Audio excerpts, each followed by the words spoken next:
मेरो नाम चाहिँ वर्धन श्रेष्ठ हो। म अहिले ओएफआईमा चाहिँ भिडियो एडिटरको काम गरिरहेको छु। मैले त्यस्तो फोटोग्राफी र फिल्म मेकिङ चाहिँ त्यस्तो डिटेलमा हेरेको थिइनँ। अब त्यही एज अ भिडियो एडिटर काम गर्दाखेरि चाहिँ उनीहरूले दिएको फुटेज अनुसार चाहिँ कसरी चाहिँ हामीले त्यो खिच्न सकिन्छ यसरी भन्ने त्यसो गरेर इन्ट्रेस्ट भएर सिनेमेटिक र फोटोग्राफी चाहिँ हामीलाई पढ्नु पनि इन्ट्रेस्ट लागेर चाहिँ हामी जेएनयुमा आएको हो। पहिला जेएनयुमा यहाँ फोटो खिच्नुभन्दा अगाडि चाहिँ हामीलाई यो कति चाहिँ सर्ट स्पिड राख्ने कति यो एक्सपोजर राख्ने हामीलाई त्यो ब्यालेन्सै गर्न आउँदैन थियो। अनि लाइट चाहिँ कस्तो हामीले दिने भनेर त्यो पनि आउँदैन थियो। अब जनवरीमा आए पछाडि चाहिँ हामीलाई चाहिँ थाहा भयो कि कसरी चाहिँ के गर्ने, हामीले यो सर्ट स्पिड आइएसओ र एक्सपोजरलाई चाहिँ कसरी चाहिँ हामीले मिलाएर युज गर्ने, त्यसलाई चाहिँ कसरी चाहिँ राम्रोसँगले लाने, कुन चाहिँ वेमा चाहिँ हामीले एक्सपोजरहरूलाई चाहिँ दिने।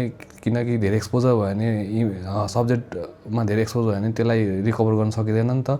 त्यो भएर चाहिँ त्यसलाई चाहिँ लाइट अलिक राम्रोसँगले बुझ्नुलाई चाहिँ हामी त्यो भएर आएको। काम गर्दाखेरि नै हाम्रो विपुल सरले चाहिँ हामीलाई ज्यामहरूमा चाहिँ हामीलाई इन्ट्रोड्युस गराउनु भयो। त्यहाँ चाहिँ हामीले कसरी सिकाउँछ भनेर थाहा पायौँ।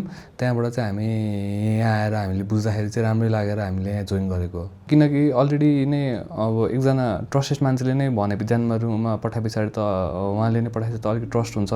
अनि एज अ होल हेर्दाखेरि पनि यतातिर सरहरूले गर्दाखेरि चाहिँ सरहरूको एक्सपिरियन्स पनि हेरेर गर्दाखेरि चाहिँ अलिक धेरै देखिन्छ नि त।